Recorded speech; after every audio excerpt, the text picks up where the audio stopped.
Bonsoir tout le monde, bienvenue à ce premier épisode de la deuxième saison du podcast Big, Black and Beautiful! Woo! Hey, mon Dieu, qu'on était tellement excités de vous retrouver tous et toutes. Merci d'être là encore cette saison. Vous allez voir, on a une très, très, très belle saison pour vous. Évidemment, tous les artistes et les invités ne sont pas encore décidés, mais soyez assurés qu'on commence ça en force dès aujourd'hui. On va faire un petit retour sur la pandémie, mais on va faire surtout un gros retour sur le phénomène drag queen de l'été, Canada's Drag Race.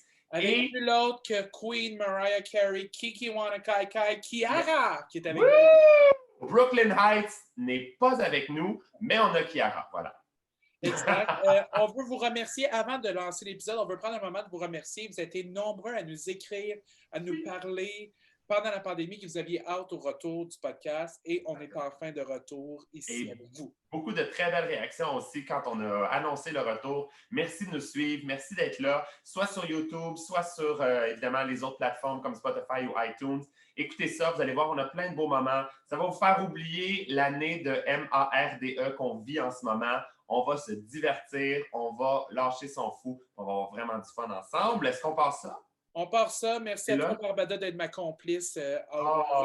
Merci, ma fille. On a des beaux moments ensemble. Des beaux moments, même si on peut pas vous donner des vrais câlins en ce moment. Là. Bientôt, on va être de retour dans un studio à moins de 2 mètres à se frotter les cuisses l'une à côté de l'autre. Sûrement. De toute façon, je vais avoir... Vas-y. Je vais avoir donné la COVID à tout le monde, anyway, moi. Avec les enfants. Toi, va te chercher du popcorn et écoute l'épisode. Yes! On passe ça! 3, 2, 1, go! Pow!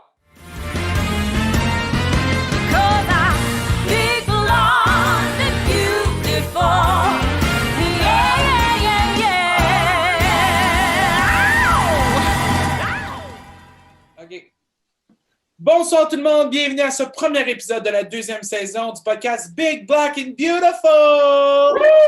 Yes! Cette semaine, nous recevons l'extraordinaire et la talentueuse, très talentueuse, et la maintenant hyper famous Kiara. Je partais pour dire Kiara, ton nom de famille, genre. Kiara Nanakoté. Kiara Nanakoté. Oui! Ça va faire longtemps que tu n'as pas fait une genre d'entrevue en français. J'ai fait la semaine passée, en tout cas, désolé, si je vais utiliser un repère dans le temps, on a filmé ça en avance, on n'a pas filmé ça la semaine dernière, mais c'est, deux chiffres le matin, crash ton thé, la semaine passée. Mais sinon, c'est ça. Un expert des podcasts, là. Une experte de podcast, en fait, ouais, j'aime bien ça. Merci de nous rentrer dans ton horaire qui commence à être pas mal chargé. Comment va ta vie après Canada's Drag Race? Ben, ça va super bien, en fait. C'est vraiment cool parce qu'on a, même si on est en pandémie en ce moment, on a quand même des opportunités. On est en pandémie en ce moment? Y a-t-il une pandémie je sais pas. Quelque part? Je sais pas, j'ai pas entendu parler. Panda, je pense que j'ai dit. Ouais, je suis pas sûr. Ça vient de la Chine. Vu qu'on est dans un panda, on a quand même des opportunités des opportunités de contrat, puis on a quand même des... là, on s'en va en tour dans des cinéparcs. On a quand même, on a eu des shows virtuels qui étaient bien rémunérés aussi, puis plein d'opportunités avec la Fierté Montréal. Puis, c'est ça, c'est vraiment cool. Puis, c'est le fun de pouvoir s'habituer à tous ces nouveaux changements-là, puis cette nouvelle attention qu'on reçoit. Là, c'est cool. Est-ce que ça roule bien, ces spectacles-là? Les gens sont au rendez-vous ou quoi que ce soit avec la pandémie? Avec la pandémie, oui, mais je pense que, en tout cas, de ce que j'ai entendu, ça s'était super bien passé. On fait les premières dates la semaine dernière à Calgary, puis il y avait 3 soirs, puis on a plusieurs shows par, pas 3 soirs, 3 jours, puis on a plusieurs shows par jour, puis ça va bien, puis je pense que c'est rentable, j'imagine. On vous le souhaite, parce que c'est sûr qu'évidemment, les billets sont quand même plus dispendieux qu'un show de drag régulier, mais considérant que c'est les famous, les superstars de Canada's Drag Race, c'est certain que ça fait plus. Les gens se permettent de payer un peu plus. Là, parlant de superstars, on va se permettre de dire que présentement, en arrière-plan, on voit ton trophée que tu as gagné. C'est même pas le mien. C'est pas à toi? L'as-tu volé? Oh mon Dieu, j'ai allé le chercher, mais non, je peux pas aller chercher ça. On est quand même en entrevue. Ça peut. Mais non, ça, ça permet ta caméra parce que t'es en bobette. Ça ressemble. Ça peut, ça va. Parce qu'on ne le dira pas, mais on est belle du haut, moi et Barbada. Oui, mais c'est l'avantage de faire des podcasts. Excusez-moi pour le son, j'ai garoché mes écouteurs par terre, mais en fait, c'est pour le gala des drags 2018, maquillage, beauté. Donc, c'est pas moi qui étais belle, mais... Mais qui te l'a donné? C'est Alera, parce que j'habitais avec Alera l'an passé, puis c'est elle qui avait gagné, puis elle partait pour le jeter, puis j'étais comme, je vais le prendre.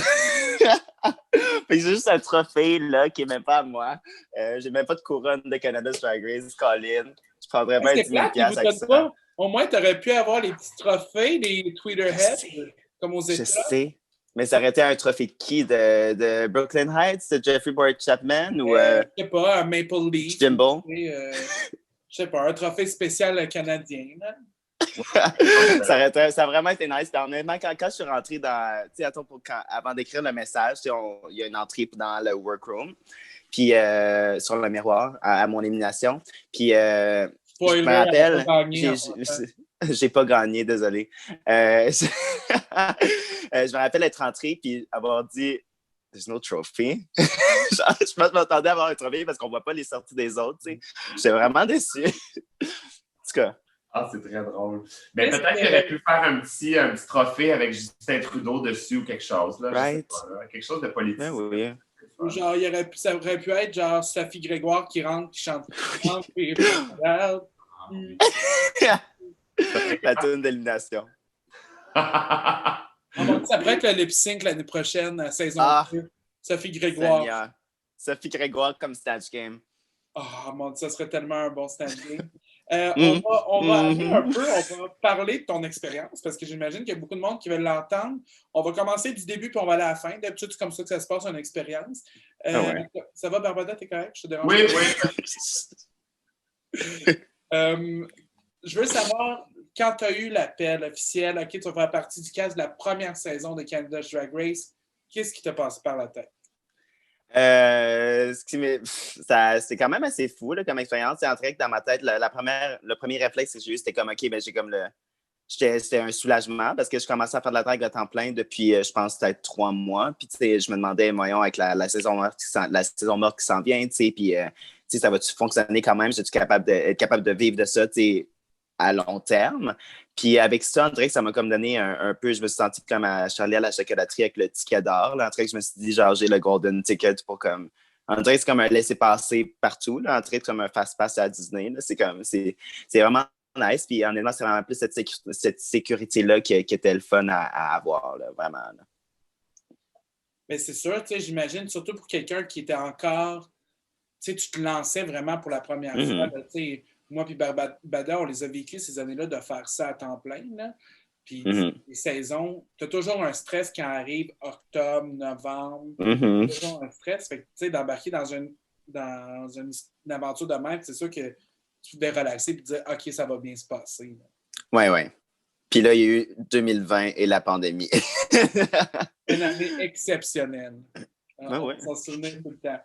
Puis, du moment là, que tu reçois toute la préparation, tu te prépares, puis le moment que tu rentres dans le workroom. Est-ce que ton mindset avait changé de « Oh mon Dieu, OK, je suis flabbergasté » de « Est-ce que tu étais en mode compétition? » C'était quoi ton mindset quand tu rentrais dans le workroom? Mon mindset, c'est vraiment plus je sais pas, on dirait que j'étais préparé avec ce que j'avais préparé. Puis quand je suis rentré, je me suis dit, on dirait que j'étais tellement dans un mode de comme production, puis il faut que je donne du contenu, puis il faut que, OK, j'arrive là, puis genre, je vais faire ce que j'ai pratiqué pour mon entrée, puis comme on dirait que j'étais très focus, très concentré, puis c'est ça, mais quand même, j'étais quand même capable d'être dans le moment, puis je sais pas, on dirait que je voulais t'analyser un peu plus. Je suis vraiment de même dans la vie. Quand j'entre dans une nouvelle dans un nouveau domaine ou dans un nouveau milieu, en train que j'analyse beaucoup. Puis, tu sais, tu regardes toutes les autres queens, puis tu te dis, oh mon Dieu, j'espère que je suis pas la seule de Montréal, puis que j'ai pas la pression du Québec sur mes épaules. Là. Fait que quand j'ai vu une Rita rentrer, j'étais comme, ah, OK, cool. C'est vraiment nice. Okay. Vous savez pas qui sont les autres tant que vous n'êtes pas dans la salle, c'est ça? Non. Parce que même à l'hôtel, si tu veux, parce que tu es quand même enfermé comme en quarantaine dans ta chambre d'hôtel, c'est quand même une grosse chambre, c'est correct. Tu as une petite cuisine. Pour la pandémie, en fait, compte. En fait, oui, vraiment. Puis en plus, tu n'avais pas de téléphone. T'sais, au moins, en pandémie, on a un téléphone. Puis c'est vraiment pas... C'était long, puis c'était assez stressant, puis je me suis parlé à moi-même souvent aussi. Puis même quand tu veux sortir de l'hôtel, il faut, si tu veux prendre l'air, mais si tu veux juste jaser avec une des personnes de l'équipe qui s'occupe de vous autres, il faut qu'ils t'escortent dehors, il faut que tu demandes un break au téléphone. C'est vraiment coordonné pour pas que il y ait pour pas que tu rencontres quelqu'un dans le même passage, ou bien qu'on se devine ou whatever. Là. Fait que, ouais, c'est vraiment bien... C'est un gros système quand même. Barbada, si tu avais à rentrer dans le workroom de Canada Drag Race, ce serait quoi ta ligne d'entrée? Oui. C'est quoi que tu dirais? Genre, tu rentres, puis là, tu fais ta pause, puis tu dis quoi? Moi, je rentrerais, je ferais « Bye, Felicia! » puis je m'en irais. Ben non, pas vrai. Je sais pas, faudrait... Ben, de toute façon, si je serais en... Oh, excusez mon Dieu, j'ai sacré. De toute façon, si j'étais en quarantaine, comme Chiara vient de le dire, clairement, j'aurais le temps en masse d'y penser, puis je le répéterais comme 15 fois. J'ai l'impression que c'est juste à ça que tu penses dans les jours qui s'en viennent. OK, je vais dire ça, tu sais. Mais moi, je le savais avant d'arriver. Là. Honnêtement, là, c'est dans les premières affaires que tu penses, c'est comme, OK, ben, qu'est-ce que je fais? Comme... Ouais. Puis, toi, Gabriel, ce serait quoi? Oui. Évidemment, je me suis fait ce scénario-là dans ma tête quelques fois, puis je me suis dit, j'en ai une couple, mais ben oui. Parce qu'on sait très bien que saison 2... non, c'est pas vrai. Hello. Mais j'aimerais ça arriver vraiment belle, vraiment glamorous, puis juste arriver et faire steak, blé d'Inde, patate. Yes! Ça, c'est bon, ça. De quoi j'en parle pas, genre, I just came here for the free food. I just came here to make lasagna. C'est quelque chose où tu arrives puis tu rotes. Genre, ça pourrait être pas pire. Oui. Oh my God, c'est très... Ben moi, j'en ai plein comme ça, genre, t'arrives et tu fais juste tabarnak. C'est pas pire, ça, tu sais. C'est très... Chris qui fait frais. La saison 2 pour voir ce que je vais dire. Exactement, voilà. Exactement. N'empêche que la présentation, moi, que j'ai beaucoup aimé, ben pas nécessairement la première phrase dans le workroom, mais la présentation qui font d'eux-mêmes, là, que j'ai beaucoup aimé, c'est celle de Boa. Moi aussi. Oui.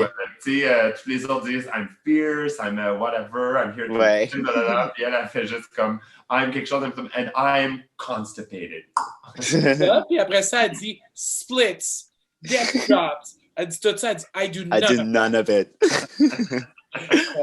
Moi, ça a été ma source d'humour dans la saison, le Boa. J'ai vraiment trouvé drôle. Vraiment. Puis je me voyais beaucoup en le personnage un peu canadien. Vraiment.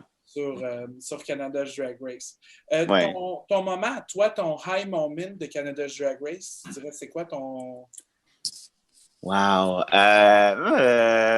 Ben, j'étais un peu divisé parce que je pense que j'ai vraiment aimé l'épisode 2 avec le Acting Challenge où est-ce qu'on faisait plusieurs personnages des Heritage Minutes. Je ne sais pas c'est quoi la version en français. Mais dans le fond, ça, j'ai vraiment aimé ça parce que c'est un peu plus dans ma zone de confort. Puis, j'ai vraiment fait une bonne job aussi. Mais je pense que le moment qui a le plus marqué les gens, c'est l'épisode 3 avec mon verse, Kiki Wanna Kai Kai, but none of these queens are my type. Je pense que Kiki Wanna Kai Kai a marqué plus qu'I Drove All Night. Ah, fudge! Oui. Moi, je pense qu'I Drove All Night a marqué beaucoup de monde. Mais c'est vrai, oui. Je pense que je suis quand même assez fier de ce lip-sync-là parce que je trouve que c'était un ou sinon pas le meilleur de la saison. Mais sinon, j'ai vraiment aimé voir ça puis voir que j'étais pas parti sur j'étais parti sur une note, une bonne note, je pense aussi. Fait que, ouais, j'ai quand même quelques moments, mais je pense que, ouais, c'est le lip-sync. Oui, non, le lip-sync, t'as raison. Le lip-sync, c'est... Pas pour dire que Kiki Wanna Kai Kai, c'était pas bon, c'était excellent aussi, là, mais merci. Moi, ce lip-sync-là, pour moi, c'était le meilleur de la saison. Merci. Ça, c'était... Puis, juste de te voir, tu sais, on t'a souvent vu performer, mais là, on voyait que tu te battais pour ta place sur l'émission. Puis c'est quelque chose qu'on a la chance de faire souvent, tu sais, de dire, je me bats pour faire ce que j'aime. Vraiment. Autant de Priyanka et de toi, là, on le voyait, ça, cette volonté-là de je veux et je vais rester. Ouais. Puis à l'opposé, ton moment que tu dirais, c'est moins mon moment de gloire. Le Snatch Game.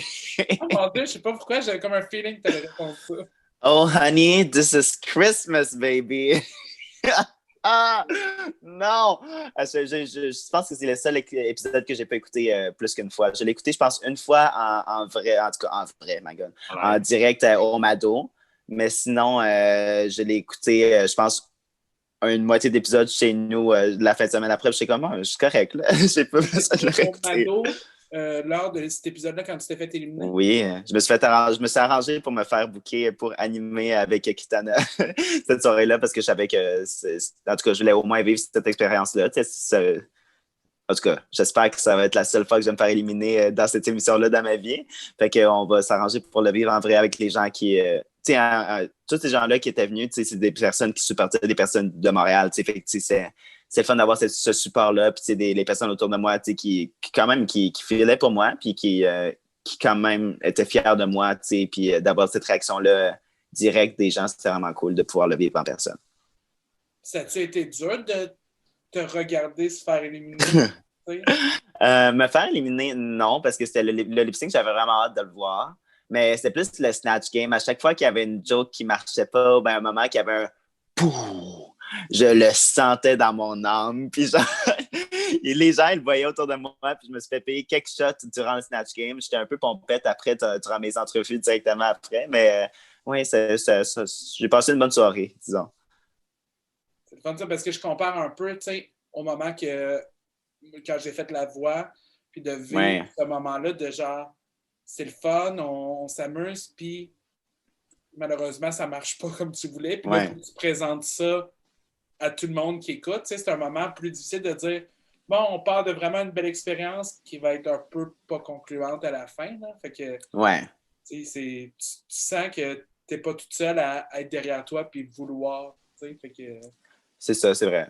Moi, ce que je trouve hot, par exemple, c'est que ça prouve à quel point on est diversifié au Canada. Parce que quand tu penses à ton lip-sync, c'est une drag queen noire, francophone, avec une drag queen anglophone, indienne, qui faisait une chanson d'une Céline Dion, interprétée par Céline Dion, mais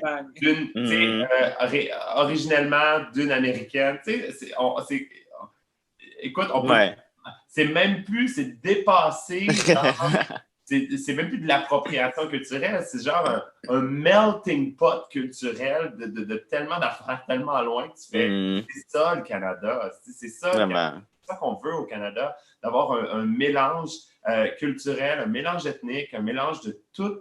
Puis voilà. Moi, ma petite déception, c'était qu'effectivement, il y a encore une fois, pas de vraies femmes ou même de drag kings qui vont à l'émission. Je m'attendais à ce qu'ils fassent une coupure avec la version américaine ou les autres versions qu'il y a eu internationales. Qu'on fasse regarder au Canada. Ça aurait été comme un statement pour dire au Canada, on n'est pas juste...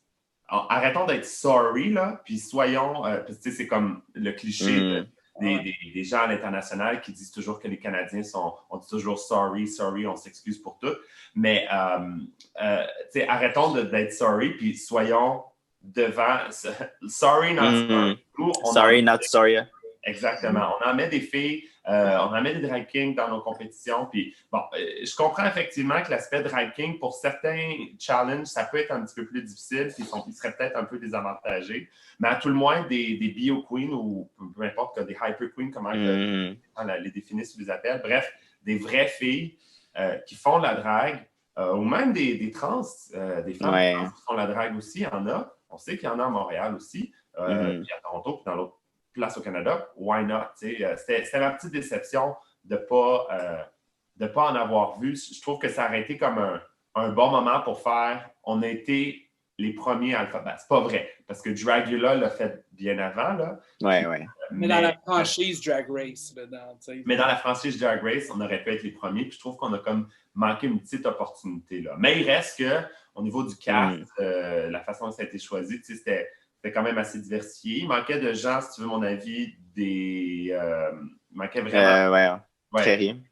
Prairie, mais aussi toute, tu sais, Atlantique, toi, ça. Oh my God, on vient de te faire. Oh, excusez-moi, my God. Oh, mon Dieu! Tu baillais, tu je suis parti. Tu voyais chier si c'était dans son Mais ça, je pense, Barbados, ce que tu disais, c'est une affaire qui a fâché beaucoup de monde, surtout de l'extérieur de Toronto, qui avait tellement une grande représentation de l'Ontario. Ouais. Tu sais, on était chanceux. Au Québec, on en a eu 2. Là, je veux dire, il y a des places, des drags, qui en a beaucoup, puis il n'y avait pas vraiment de représentation. Là, mais il n'y en avait pas du tout, à vrai dire. Puis moi, je pensais que, comme tu dis, je pensais qu'on allait faire un punch avec la première saison de Canada Drag Race en mettant une femme, en mettant un drag king, comme tu disais. Mais je pensais aussi qu'on allait essayer de piger partout au Canada.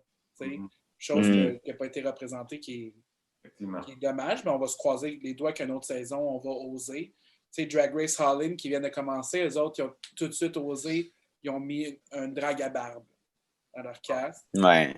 C'est déjà une étape de plus. Vraiment. C'est pas encore assez loin, là. Mais j'ai hâte aussi. Est-ce que vous pensez ça va arriver qu'on va voir une femme sur Drag Race? J'aimerais ça. J'aimerais ça. C'est vraiment. Est-ce que vous pensez que ça va arriver? T'sais? Je sais pas. Peut-être. Ça va dépendre des producteurs. Ça va dépendre des personnes qui s'occupent de ça. Je pense qu'il y a beaucoup de questions par rapport à ça en ce moment. Puis je trouve que c'est important de se poser ces questions-là, puis de poser des questions, puis de dire hey, pourquoi est-ce que ça n'arrive pas. Oui, ils ont rapporté Gia Gunn à All Stars 5. Oui, il y a eu des trans comme Monica Beverly Hills, ou bien comme qui d'autre qui est trans. Il y en a plein des trans qui ont été sur Drag Race. À qui? Peppermint, oui, c'est vrai, Peppermint. Mais il y en a eu quelques-unes, mais en même temps, ils n'avaient pas commencé nécessairement leur transition, sauf Gia Gunn. Mais en vrai que Gia Gunn, c'est vraiment plus pour le token, quasiment. Comme, ben oui, on a eu une, c'est pas un vrai problème. En vrai que c'est plus ça. Mais sinon, j'aimerais ça, ce serait cool. Sûrement que Drag Race va changer, puis que ils vont changer leurs opinions. I don't know. Mais je pense aussi qu'on s'en va vers une direction que on n'a pas le choix de changer. Ouais. Les deux, vous avez beaucoup été présents sur les réseaux sociaux dans la dernière année, puis je pense qu'on tient à en parler parce que tu es allé de l'avant beaucoup avec le mouvement Black Lives Matter, puis tu t'es beaucoup exprimé. Puis je pense que c'est important d'en parler, puis on est dans une ère qu'on est en train de changer notre façon de penser. Tout le monde, de façon de faire et de penser. Puis moi, de mon côté, je voulais être félicité d'avoir pris les devants puis d'avoir été une voix pour la communauté drague au Québec. Tu as vraiment pris une grosse place là-dedans. Merci. Est-ce que, parlons-en un tout petit peu, là, quand tout ça est arrivé, évidemment, c'était un peu... vous, est-ce que vous saviez quand est-ce que ça serait diffusé avant tout le monde ou vous l'avez appris exactement en même temps? Non, on n'a pas appris en même temps. On savait que ça allait être diffusé au printemps. On ne savait pas trop si ça allait être en avril ou en mai ou en juin ou en juillet. Mais finalement, non, ils nous ont annoncé au printemps, mais on savait que ça allait être, je pense, au début de l'été. Mais on n'avait pas de date précise, mais on savait que ça allait être. Mais bref, donc quand le mouvement Black Lives Matter est arrivé, tu savais que Drag Race s'en venait, tout ça. Est-ce que toi, ça a été comme un facteur de dire « Ah, je pourrais peut-être justement profiter de ça pour amalgamer les deux, dire ma popularité sur Drag Race, que ça va m'apporter, je vais pouvoir en faire bénéficier pour être un acteur de changement dans tout ça, dans ce mouvement-là, ou ça n'a pas été une réflexion? Qu'est-ce qui est arrivé quand tout ça est arrivé avec le meurtre je dis vraiment un meurtre, on s'entend, parce que George Floyd. Est-ce que tu penses que toi, ça a comme tout de suite sauté de dire moi, c'est important pour moi d'en parler, c'est important pour moi de prendre le temps puis d'être un acteur dans cette crise-là, dans ce petit mouvement-là? Vraiment, je pense que c'est quelque chose qui m'est sauté à l'esprit tout de suite. Je pense que, je suis pas sûr, mais je pense qu'on avait déjà été annoncé, ça se peut-tu?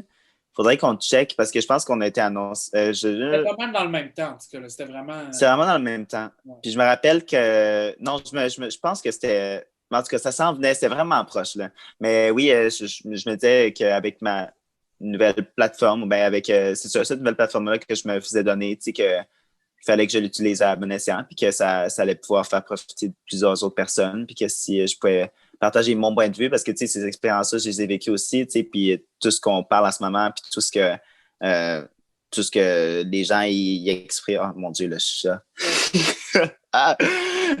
Oui, c'est ça, mec. Comment?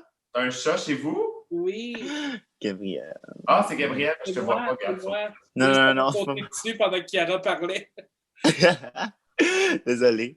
Mais j'ai été distrait, my God. Et j'étais où là-dedans? En tout cas, je me suis dit que quand je me suis fait donner une nouvelle plateforme, il fallait que je l'utilise à bon escient, puis il fallait que c'est ça, que je puisse utiliser cette nouvelle attention-là pour un bien commun et utiliser mon expérience personnelle qui est assez pas unique, mais tu sais que tout le monde a une expérience, puis je pense que partager la mienne, ça va inciter d'autres personnes à partager la leur, puis je pense que aussi partager des choses, tu sais, puis pouvoir informer les autres qui ne connaissent pas nécessairement bien le sujet ou qui ne savent pas vraiment l'importance du débat, pouvoir les informer à ce sujet-là, puis pouvoir utiliser ma plateforme. Ouais, c'est ça. Puis, par rapport as-tu déjà été victime toi-même d'actes racistes dans ta vie, soit de drague ou dans ta vie de garçon? Dans ma vie de drague, je ne suis pas vraiment certain. Dans ma vie de drague, je pense que, tu sais, on n'est vraiment pas beaucoup. Au Québec, là, je pense. Puis, j'ai commencé à Québec. Puis, à Québec, il y avait déjà Isis, Lexi Brown. Il y avait toi qui étais là souvent, Océane.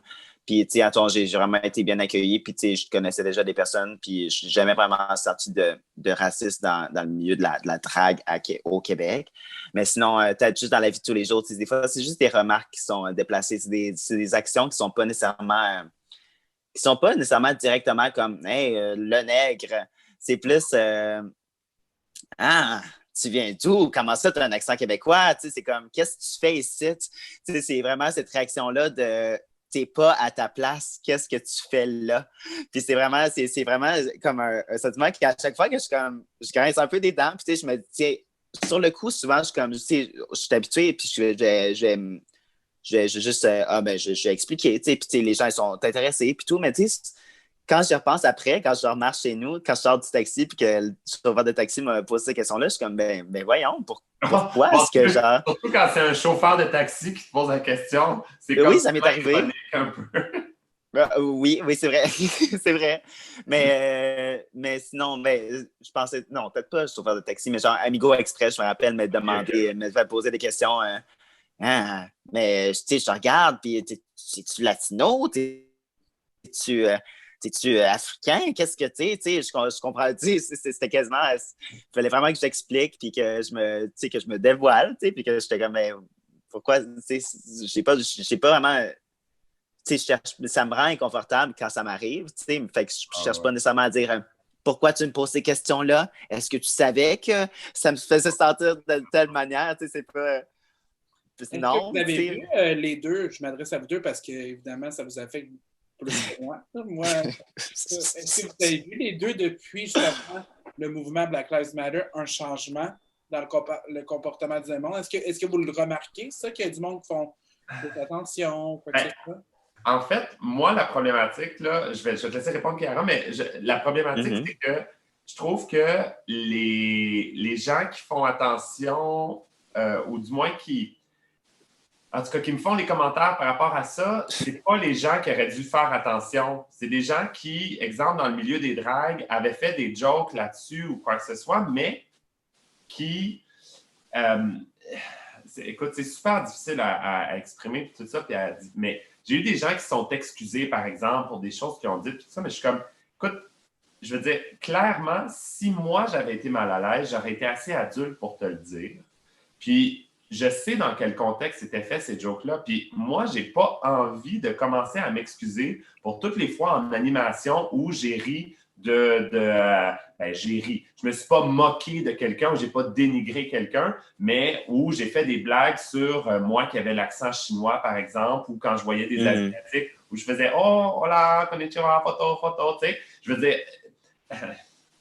Puis clairement, la fille, elle rit, puis tu sais...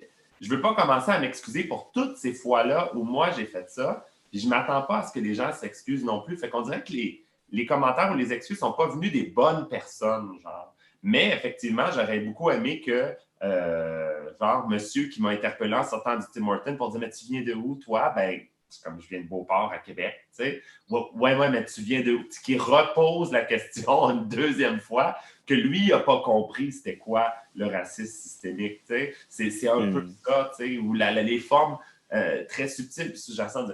Fait qu'on dirait que les excuses ne sont pas venues des bonnes personnes, dans mon cas, à moi, ou, tu sais, des gens qui soudainement disent « Ah, ben là, mon Dieu, je ne peux plus faire cette blague-là, je ne peux plus faire cette blague-là. » Mais ils sont tout seuls avec moi, puis ils savent que ces blagues-là, moi, je les trouve drôles, puis ils savent que ça ne m'affecte en aucun cas.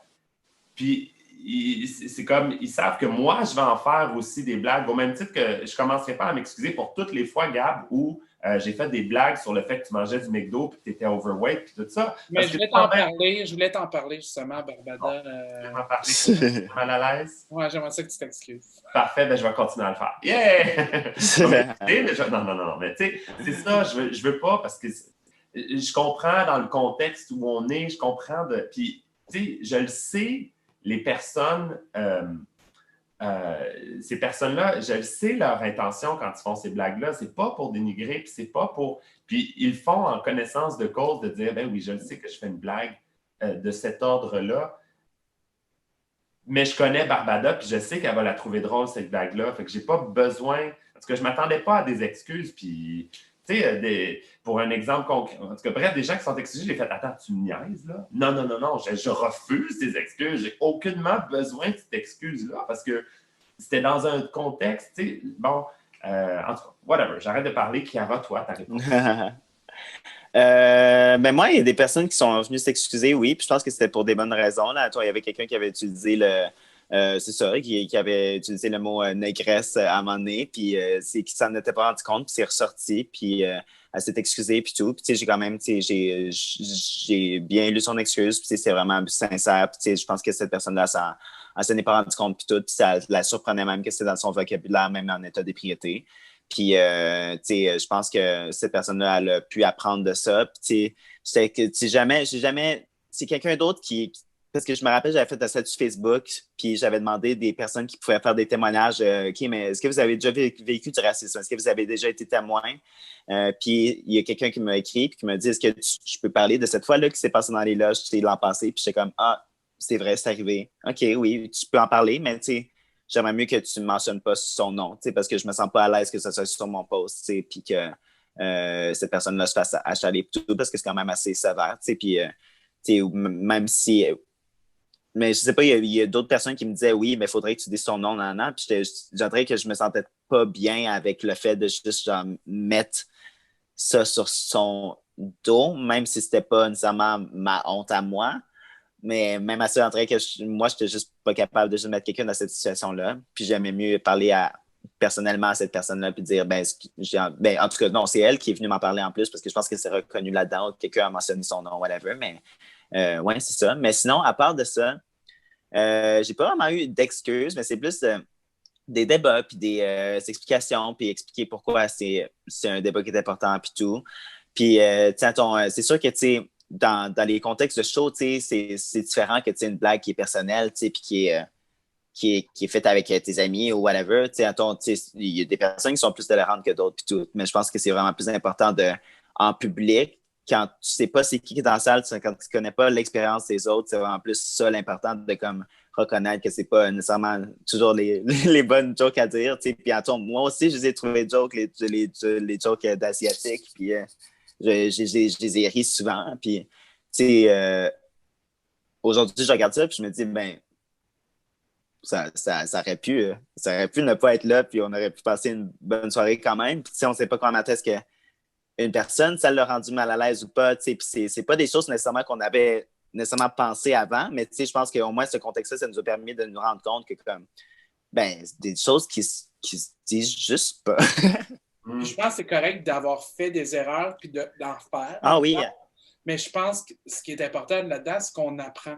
T'sais, on apprend en tant que société, on apprend tout de OK, ça passe un peu moins, ça passe. Puis l'humour, la ligne est fine, la ligne est mince avec l'humour parce que ça passe souvent que c'est correct, puis ça se fait rapidement. Tu sais, fait que la ligne de l'humour est mince, mais tu peux encore être drôle, tu peux encore nous aborder ces sujets-là parce que c'est pas des sujets tabous pour autant, c'est des sujets que le monde vit, mais... C'est juste la façon de le faire, effectivement, qui change un tout petit peu, je suis d'accord. Mais en même temps, dans un contexte de bar, dans un contexte d'improvisation, de numéros improvisés ou d'animation qui est improvisée, je pense qu'il faut que les gens qui viennent voir des spectacles le gardent en tête aussi tout le temps.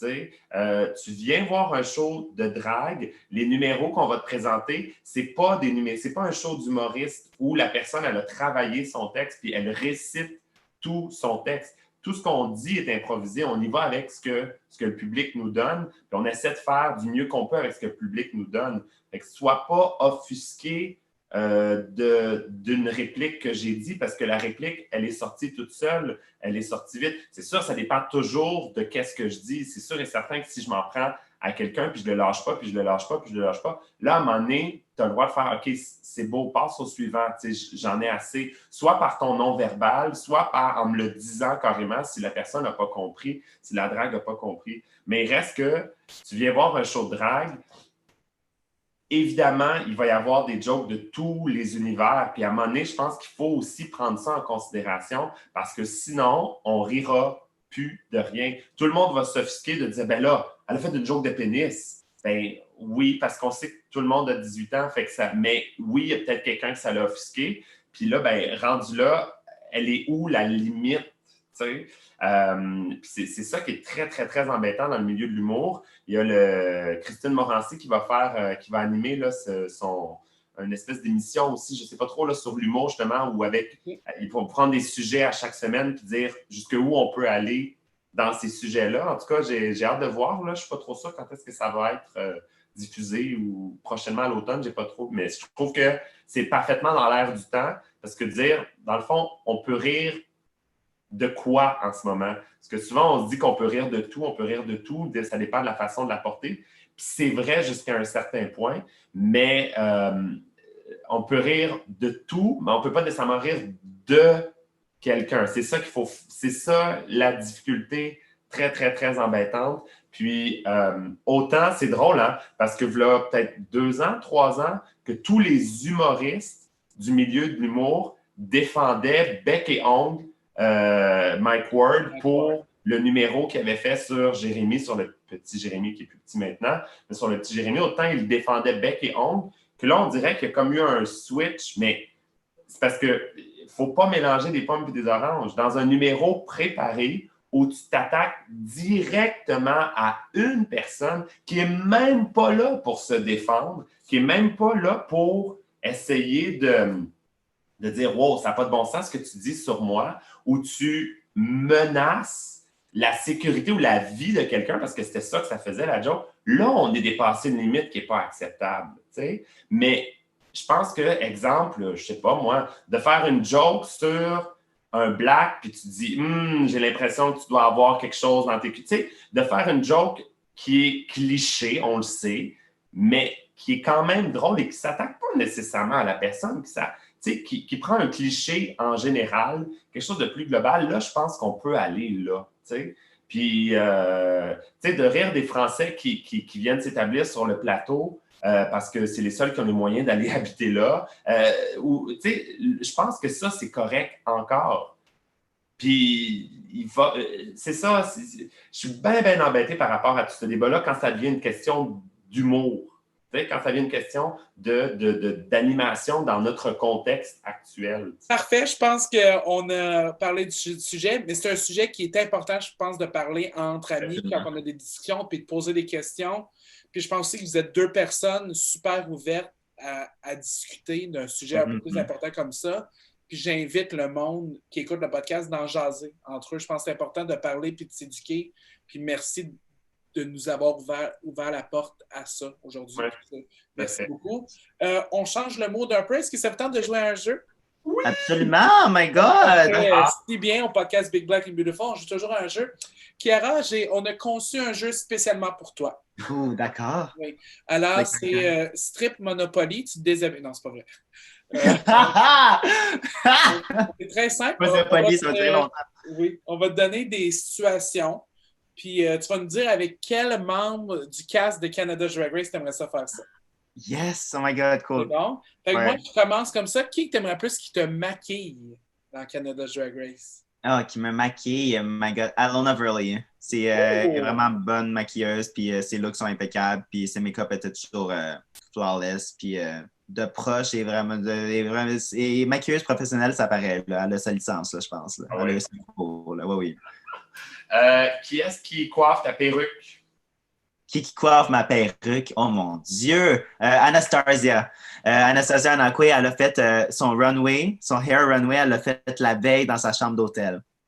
Parce qu'elle n'avait pas terminé son runway qu'elle avait prévu. Fait qu'elle a fait tout son cheveu de Chun-Li qui monte, puis qui descend, puis qui passe de partout, puis le dos de Cousin It. Non, le dos de Cousin It, elle avait déjà. Mais elle était supposée, je pense, faire une Morticia avec des longs cheveux noirs puis tout, puis vraiment glamorous. Puis finalement, elle n'avait pas eu le temps parce que sa robe avait comme... elle faisait vraiment plusieurs de ses affaires à la dernière minute dans sa chambre d'hôtel. Elle avait apporté sa propre machine à coudre. Puis elle avait dans sa chambre d'hôtel, puis ça a l'air que les gens ils l'attendaient le soir coudre puis tout. Mais elle n'avait pas eu le temps de faire sa Morticia, fait qu'elle a fait son Chun-Li la veille, puis c'était vraiment wow. Oui. On va continuer dans la même lignée. Qui coud ton costume? Anastasia Anakwe, parce qu'elle coud beaucoup et est très, très, très bonne. Je me rappelle dans le premier... elle, si je ne me trompe pas, son kit de finale or, c'est elle qui l'a fait. Ah oui, elle a fait vraiment tout ce qu'elle porte. Tout ce qu'elle porte, excusez-moi, je ferme une porte parce que elle n'était pas fermée, puis ça me dérangeait. Des fois, on ouvre des portes, mais des fois, il faut en refermer aussi. C'est correct. Ah oui. Un de mes looks préférés d'Anastasia, c'était quand vous aviez la semaine Roots, qu'il fallait faire les bas, son manteau rouge découpé. Là. Elle était à ma table, elle était à ma station, puis dans le fond, je la voyais devant moi faire le manteau, prendre la rembourrure, faire les coutures, puis tout, puis j'étais comme, hey, je continue à coller ma paille sur mon corset, moi, c'est... C'est très parfait. Avec qui tu vas faire, je sais pas moi, une randonnée en plein air, tiens? Une randonnée en plein air avec personne parce que j'ai ça pour mourir. Mais sinon,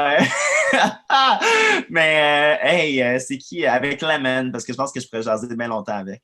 Ah oui? OK. Oui, on va y aller plus punchy. Avec qui tu kai-kai? Oh my God! None of these queens are my type. mais honnêtement, il y en a plusieurs que je caquerais avec. Tiens, moi, je trouve que Lemon est vraiment cute. Tainomi est vraiment beau aussi en gars. Qui d'autre qui est vraiment beau? Juicebox. Juicebox est vraiment cute. Juicebox est très beau. Là. Oui. Là, moi, je vais faire une parenthèse, par exemple, puis vous me direz si c'est juste moi, parce que ça se pourrait très bien que ça soit juste moi. Mais est-ce que ça vous fait ça, vous, le fait que genre, quelqu'un soit une drague, ça devient un turn-off total? Non. Moi, là, je veux dire, il y a des gens que j'ai trouvé beaux très longtemps, puis là, maintenant qu'ils sont devenus dragues, on dirait que c'est comme, je les vois comme... Mais ça, ce monde-là, c'est à cause de leur personnalité ont changé, Barbada. Mais non, l'attirance physique est plus zéro, là. Il y a 2 personnes dans toutes les dragues du Québec. Puis, évidemment, Gabriel, t'en connais un, c'est sûr. J'en connais un. Mais c'est pas moi. Non. Non, ça serait de l'inceste. Gabriel, c'est ma fille. Voyons, non, je peux jamais faire ça. Mais il y a 2 personnes dans toutes les dragues du Québec avec qui je serais capable d'outrepasser le fait que c'est une drague puis d'avoir une attirance physique. Mais c'est tout. On dirait... OK, j'inverse la question. Barbada, disons que tu as une collègue drague puis tu tombes en amour avec. Tu penses que c'est pas possible? Mais non, justement, on dirait que je ne tomberai pas en amour avec, justement parce que il n'y a pas l'aspect physique. Tu sais, je veux dire, forcément, je pourrais tomber en amour avec sa personnalité. Je pourrais avoir vraiment des atomes crochus au niveau de la personnalité. On pourrait devenir de super bonnes copines. Mais le fait que ce soit une drague ou une collègue ou... Puis je ne sais pas c'est quoi. Je ne suis pas capable de mettre exactement le mot dessus. Je ne sais pas si c'est parce que le fait que je l'ai vu en drague ou si c'est simplement maintenant que le fait qu'elle est passée du côté obscur de la force, puis que c'est une collègue. Là, attention, je dis côté obscur, là, je ne fais pas référence du tout à arrête ta phrase là, Barbada. C'est ça, voilà, j'en dis plus rien. Mais whatever, je sais pas, c'est juste moi, clairement, c'est juste moi. Parce qu'on sait, moi, je connais assez bien Chiara pour savoir qu'elle, ça ne l'empêche pas du tout. Mais moi, Ah oui, je sais. Non, mais moi honnêtement, j'aime vraiment les gens qui sont créatifs. On dirait que c'est des artistes et tout. On dirait que le plus tu es capable de faire des choses, on dirait que ça m'attire vraiment. On dirait que le talent m'attire, puis les drag queens sont talentueuses. Donc, mais moi, il y a aussi le fait, peut-être pourquoi ça ne me dérange pas, c'est que je suis tellement plus attiré par une personnalité dans la vie que le physique. Là, évidemment, je trouve le physique, ça m'attire, mais tout ça, mais une personnalité, ça m'attire. Que ton métier, ta situation financière, ton genre, même des fois, m'importe peu.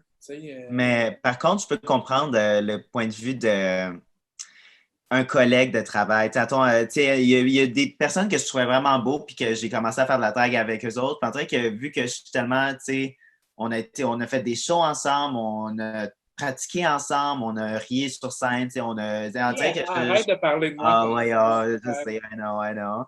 Mais on dirait qu'il y a une expérience qui est différente, qui est plus amitié, puis que je verrais, on dirait que les drag queens que j'ai eues, des relations sexuelles, des relations sexuelles, des relations sexuelles avec des personnes que j'ai connues. Ben, c'est qu'au début de la relation, Tu les as pas toutes connues avant, arrête de mentir. Tu les as pas toutes connues avant. Alors, on va les nommer parce que c'est important qu'on sache de qui on parle. Alors, bien entendu, non, c'est pas vrai. Non, on ne restera pas là jusqu'à demain, là, quand même. Moi, j'ai une bonne question. On revient au jeu. S'il fallait... attends, j'ai pas posé la mienne. Vas-y, excuse, vas-y. OK. On va rester dans le même, un peu la thématique du kai-kai, puis bon, avec qui tu irais à la plage nudiste ou au camping nudiste avec? Voilà. Le même monde. Oh, wow! OK. J'irais... On ne parle pas de faire un kai-kai nécessairement, juste... Non, juste comme un chum, là, oui, là. On passe la journée tout nu au camping, genre. OK. Une personne qui serait le fun. Une personne qui... Barbada te pose cette question-là en pensant parce qu'elle a fait ça tout l'été, hein? Pas tout l'été. Juste le mois de juillet. Le mois d'août, j'étais trop occupé. Mais pour revenir à la question, avec qui tu castes? Quelqu'un qui n'est pas gêné, quelqu'un qui n'est pas pudique, quelqu'un qui est ouvert. Ça va paraître bizarre, mais Scarlett Bobo. Ah, ben oui. Scarlett Bobo m'a raconté plein d'histoires qu'elle a racontées, qu'elle a vécues dans des raves, puis dans des we went to that sex party, we met G a gun, bla bla bla. Puis genre, tu sais, elle a l'air de le fun, puis honnêtement, j'aurais du fun avec. Oui. Jimbo aussi, j'ai l'impression qu'il serait le fun. Oh my God, oui. Oui, les deux. Jimbo, on dirait que c'est encore plus drôle. Tu sais. On dirait que je sais pas. Je sais qu'il se passera pas quelque chose. Il se passe quelque chose, OK, mais comme, je sais pas, on dirait que ce serait juste drôle de vivre ça avec lui. Oui. T'as un girl group à te partir de 4 drags, t'es dedans, fait qu'il en reste 3. Qui tu choisis dans ton girl group? The Duels. Je dirais Priyanka. Je choisirais Lemon. Puis qui d'autre? Qui d'autre que je veux dans... Rita Baga. My God. Rita, je n'irais peut-être pas nudiste avec. Ça, je peux garantir. Là, je ne sais pas si je suis à l'aise. C'est ça, peut-être parce que tu es trop proche, justement. Honnêtement, c'est ça. Oui, c'est vraiment ça. Mais si on disait, genre, partir dans une Westphalia pendant 1 mois en voyage, ça serait qui? Lemon. On dirait que c'est la personne que je suis. Tu sais, c'est un de mes amis les plus proches avec Rita. Là, puis, juste tantôt, on se textait. Puis, tu sais, c'est. Oh oui, là, je pense que c'est quelqu'un on est vraiment similaire comme personne. Puis, on est vraiment. C'est ça, similaire, oui. OK. Avec qui tu... tiens, mettons, qui t'inviterait à faire une présentation avec toi dans une garderie? Oh, wow. Pas Jimbo. En fait, je sais pas, ça dépend, peut-être pas avec le gros décolleté de la mort, là, mais... qui d'autre? Qui a... Kine. Comment? Kine. Oui, Kine. Ah, mon Dieu, elle enseignerait les mathématiques. Hein? Elle enseignerait les mathématiques aux enfants. Tellement. Oui, elle chanterait des chansons sur pied. mais malgré que, tu sais, mettons Jimbo dans son tout premier look avec toutes les. Ça pourrait être très. Mais là, c'est comme. Son look de finale aussi, son look de finale. Son look de clown, là, pour les enfants. Le look de clown avec les couleurs arc-en-ciel qui est arrivé dans une grosse houppette de douche. Elle a juste fait... ben, c'est ça, tu sais, c'est ça. Il y a certains looks, mais c'est comme après, genre, c'est comme reste là, moi, sois belle, moi, je vais jaser avec les enfants, mais ouvre pas la bouche. Mais il étudie en clown, fait que il serait quand même bon, je pense. Et finalement, on y va avec une dernière pour finir ça. Avec qui tu ferais Canada Drag Race All-Stars? Tu as droit à une God. J'ai entendu parler que Rita ne voudrait pas faire All-Stars. Mais en même temps, je sais pas, j'aimerais ça qu'elle soit là parce que je sais qu'elle serait bonne, puis j'aimerais ça gagner. Mais Rita, ça serait son genre de dire « Ah, j'aimerais pas ça », puis à ce point-là. Absolument, je sais, c'est ça l'affaire. On fait que... Mais je sais pas, à qui je donnerais la chance dans ma saison de revenir? Mon Dieu, situation de pouvoir. Mais Lemon, je pense. Voyons, j'ai vraiment un parti pris pour Lemon, je pense. C'est là que tu nous annonces que tu es en amour avec Lemon, c'est ça? C'est le moment que j'attendais depuis longtemps.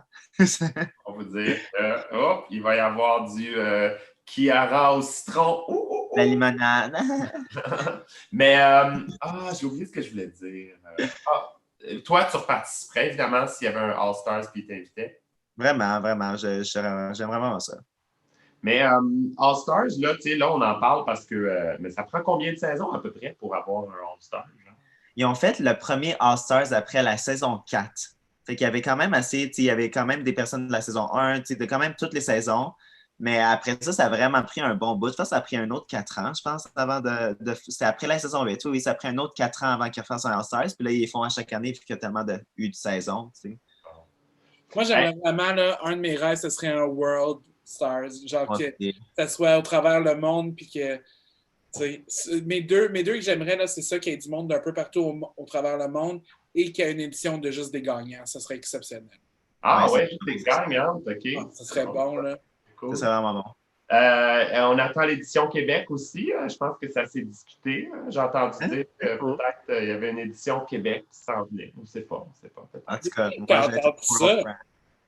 moi, il y a des gens qui m'ont dit que... il n'y a pas des gens qui m'ont dit qu'il y en aurait une, mais il y a des gens qui m'ont dit que ce serait une excellente idée puis que, me semble qu'ils verraient, justement, parce que les dragues du Québec, étant donné que c'est pas notre langue maternelle, souvent l'anglais, on est toujours un tout petit peu désavantagés. Il y a plein de jokes qui sortaient pas naturels. Je suis certain que tu aurais fait le Snatch Game en français, ça aurait été un autre Snatch Game. Ouais. C'est vrai, honnêtement, oui. Convaincu. Kiara, pour finir, on peut maintenant écouter ta nouvelle chanson featuring ma tante Alex. Oui, Straight to Your Heart. Allez streamer ça. C'est une chanson avec ma tante Alex produite par Marc-André Sauvageau. Et c'est ça. C'est sorti récemment. Puis j'ai hâte que... Est-ce que tu parles de Kai Kai dans la chanson, de Kiki et de Kai Kai? J'ai pas de Kai Kai, non, mais ça contient un previous Kai Kai, spoiler alert, ma tante Alex, c'est mon ex. Mais sinon, c'est ça, vous irez voir, écoutez la tune, c'est sexy, c'est bon, c'est le fun. Du bonbon dans la bouche. Du bonbon dans la bouche. Ça sort d'où, ça? On peut te voir dans la tournée des Canada Drag Race de Cinépark. Tu fais, si je ne me trompe pas, Toronto et Montréal, c'est bien ça? Toronto et Montréal, oui. Je me suis éduqué un peu. Et quoi d'autre qu'on peut s'attendre de toi dans la prochaine année? Pouvez-vous attendre que je vais vous surprendre avec mes photos sur Instagram à Kiki Wanna Kai Kai. Je suis maintenant vérifié sur Instagram. Ça a pris un maudit bout, mais on est arrivé. Sinon, on peut me suivre sur Twitter à Kiara QCCA.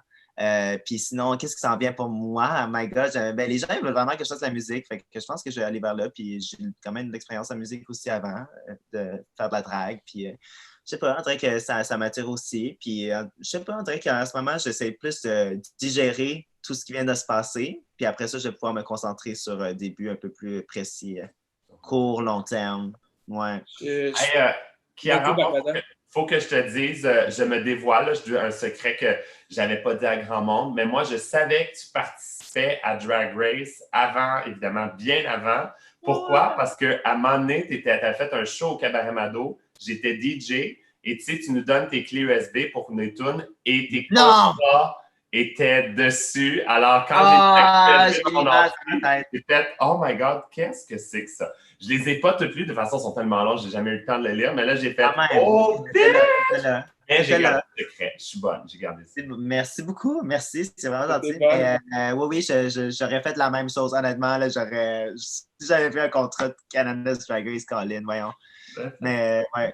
Puis pour juste bien finir ça, quand tu es rentré pour le workroom et tu étais avec Rita, tu as dit au Canada entier que c'est Rita qui t'avait donné ta première chance. T'aimerais-tu te reprendre aujourd'hui dans le podcast? Gabrielle, she gave me my first gigs. Bon, non, Gabrielle de Québec. J'attendais, là. Gabrielle de Québec m'a donné mon premier contrat ever à Québec et j'ai même pas eu à demander. C'est elle qui m'a demandé pour un remplacement et j'avais jamais fait de show. J'ai fait du repêchage, moi. Elle m'a quand même fait confiance. Elle m'avait vu, je pense, une fois en drague quand elle était à porte puis que j'étais sorti à ma fête. En tout cas, je pense. Mais, oui, tu vois, t'es sur Canada's Drag Race à cause de Gabrielle. J'attendrai mon 10% sur tous tes contrats que tu as. J'aimerais ça de l'avoir. Je vais être bien franc avec toi. Même 10%, c'est à peu près 150% de plus que ce qu'elle fait en ce moment. Fait que... Merci beaucoup d'avoir été là pour notre premier épisode de la saison. Merci d'avoir accepté l'invitation. C'était un plaisir de jaser avec toi. Merci, Chiara. Bonne chance pour le projet. Ciao, ciao. Merci de m'avoir invité.